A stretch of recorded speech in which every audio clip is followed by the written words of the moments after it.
আসসালামু আলাইকুম।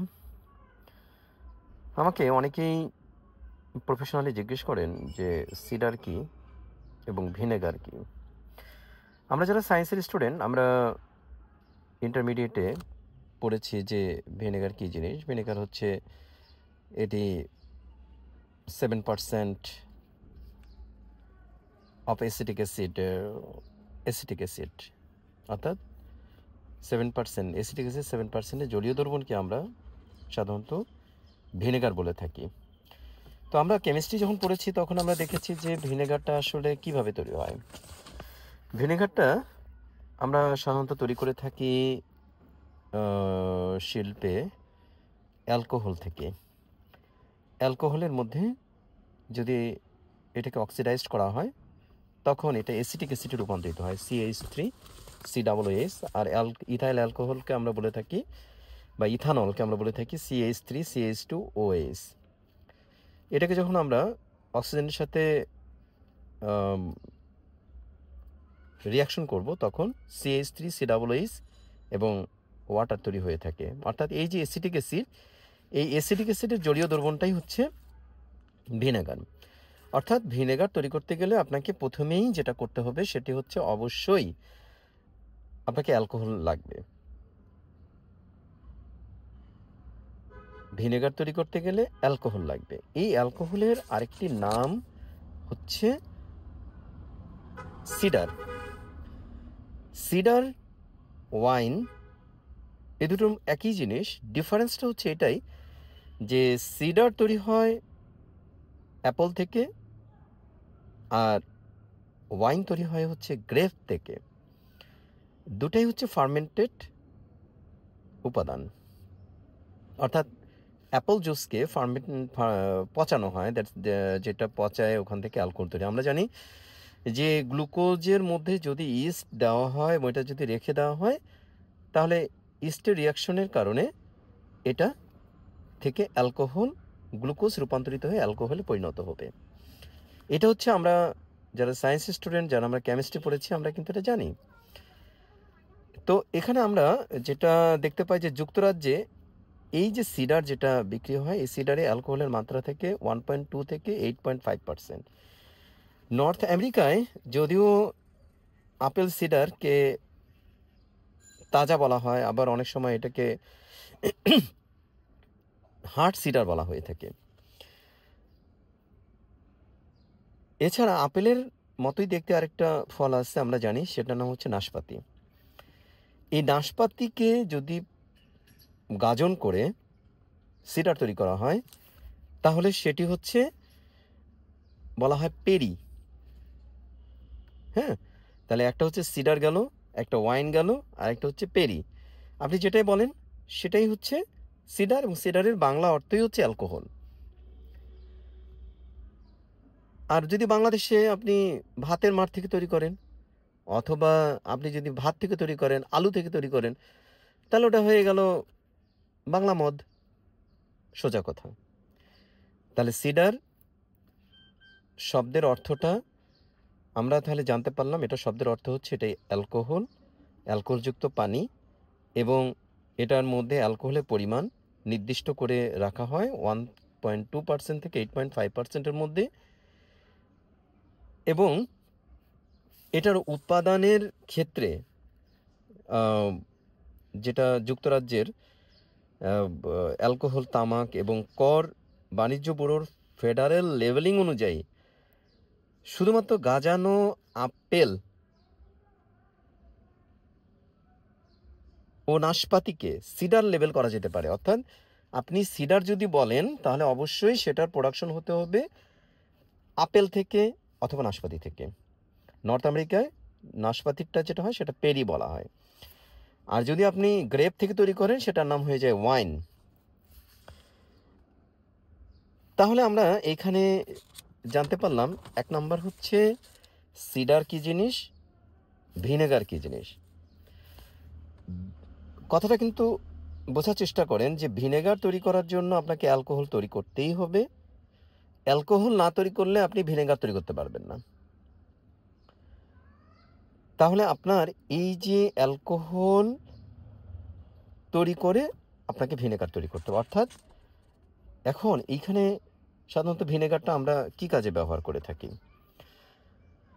আপনি যদি অ্যালকোহলকে ভিনেগারে রূপান্তরিত করে সেইটা দেখেন, তাহলে তার মধ্যে অ্যাসিটিক অ্যাসিডের পরিমাণ বেশি, অর্থাৎ অ্যালকোহলের পরিমাণটা কম। এখন অ্যাসিটিক অ্যাসিড আমাদের স্বাস্থ্যের জন্য কতটুকু উপকারী এটা একটা বিষয়, আর অ্যাসিটিক অ্যাসিড আসলে কী কাজে ব্যবহৃত হয় সেটা একটি কথা। অ্যাসিটিক অ্যাসিডটা মূলত ব্যবহৃত হয় হচ্ছে আমাদের রান্নাবান্নার কাজে। গোস্ত তরকারি রান্না করার ক্ষেত্রে কিন্তু আমাদের বাসাবাড়িতে প্রায় অ্যাসিটিক অ্যাসিড ব্যবহার করা হয়, এবং এটা কিন্তু পিওর অ্যাসিটিক অ্যাসিড, এখানে কোনো অ্যালকোহল থাকে না। 7% অ্যাসিটিক অ্যাসিডে জলীয় দ্রবণ, এবং এটার কোনো উৎকট গন্ধ মানে পচা গন্ধ থাকে না। এটার মধ্যে একটা উগ্র গন্ধ থাকে, ঝাঁঝালো গন্ধ থাকে, যে গন্ধটা চোখে লাগে, চোখে জ্বলে।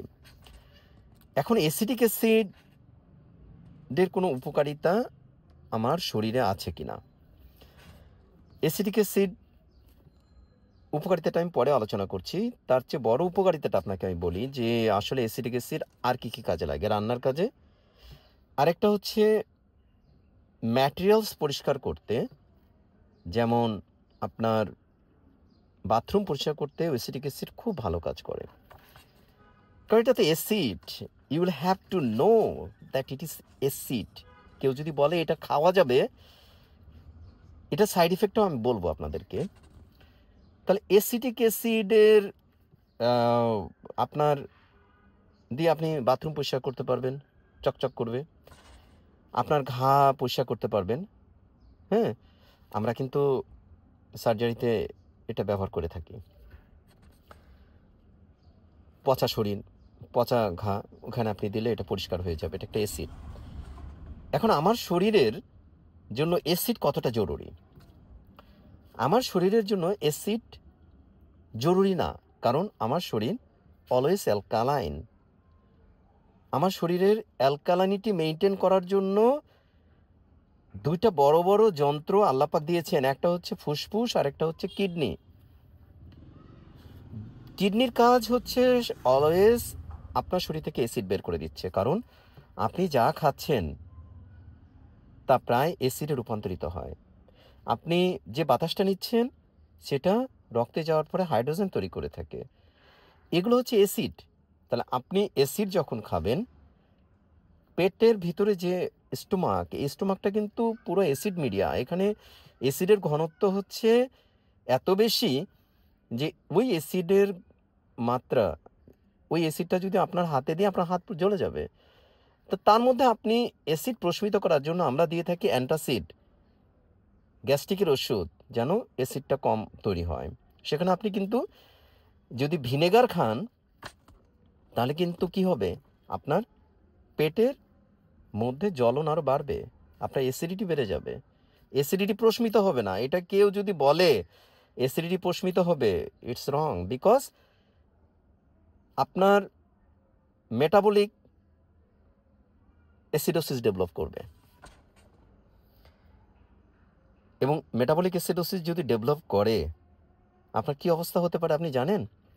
একটা কিডনি রোগী, তার ক্ষেত্রে আমরা দেখি যে তার শরীরে অ্যাসিডোসিস বেড়ে যাচ্ছে।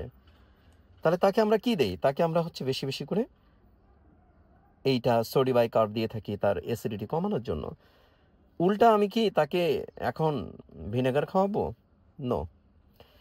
তাই আমাকে প্রায় রুগীরা এসে জিজ্ঞেস করে যে স্যার, সিডার কী জিনিস, ভিনেগার কী জিনিস?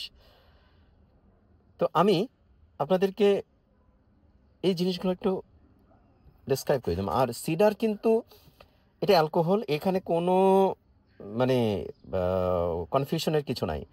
সিডার শব্দের অর্থ হচ্ছে অ্যালকোহল। এখানে আপেল জুসের পিওর আপেল জুস নয়, এটা ফার্মেন্টেড। আপনি যত ঘাটাঘাটি করেন, বই ঘাটাঘাটি করেন, যত ওয়েবসাইট ঘাটাঘাটি করেন, সব জায়গায় দেখবেন সিডার শব্দের অর্থ ফার্মেন্টেড জুস। তাই কোনো কিছু খাওয়ার আগে আপনাকে খুব সাবধান থাকতে হবে যে আপনি আসলে কি খাচ্ছেন, এবং খাওয়ার ব্যাপারটা অত্যন্ত এটা আপনার ক্ষতির কারণ হয়ে যাবে। শুধু তাই না, অ্যাসিড যেহেতু এটা যেহেতু 7% 5% বা এর অ্যাসিড থাকার কারণে, কারণ অ্যাসিটিক অ্যাসিড যদি আপনাকে 100% আমি দেই, খাওয়াই, আপনার তো সব জলে পড়ে যাবে। এটা তো অ্যাসিড। তো এটা যে ক্ষতিটা করে থাকে, আপনি যে রেগুলারলি ভিনেগার খান, তাহলে যেটা হবে সেটা হলো আপনার দাঁতের ক্ষয় হবে। অ্যাসিড কিন্তু দাঁতের ক্ষয় করে। যারা গ্যাস্ট্রোএসোফেজিয়াল রিফ্লাক্স আছে, দেখা যায় তাদের কিন্তু ওই দাঁতের দন্ত ক্ষয় হয়ে থাকে। অর্থাৎ পেটের অ্যাসিডটা যখন উল্টা দিকে আসে, তখন কিন্তু দন্ত ক্ষয় হয়, গ্যাস্ট্রিক ইরিটেশন হবে। তো এই জিনিসগুলো একটু মাথায় রাখতে হবে আমাদের, যে আমরা অ্যাসিড কী পরিমাণ খাবো, বা আদৌ আমাদের খাওয়ার জন্য উপকারী কিনা। অ্যাসিড জাতীয় খাবার আমাদের জন্য উপকারী নয়, কারণ আমার শরীর অ্যালকালাইন। আমার শরীরের এই দুটা যন্ত্র, হার্ট, লাংস এবং কিডনি, সারাক্ষণ যুদ্ধ করছে শরীরের অ্যালকালিনিটি মেনটেন করার জন্য, অ্যাসিড মেনটেন করার জন্য না, অ্যাসিড বের করে দেওয়ার জন্য যুদ্ধ করছে। সো আপনাকে সাবধান থাকতে হবে যে আপনি কি খাবেন, কি খাবেন না। ধন্যবাদ। আমি যতটুকু বোঝাতে পেরেছি, আশা করি আপনারা বুঝতে পেরেছেন।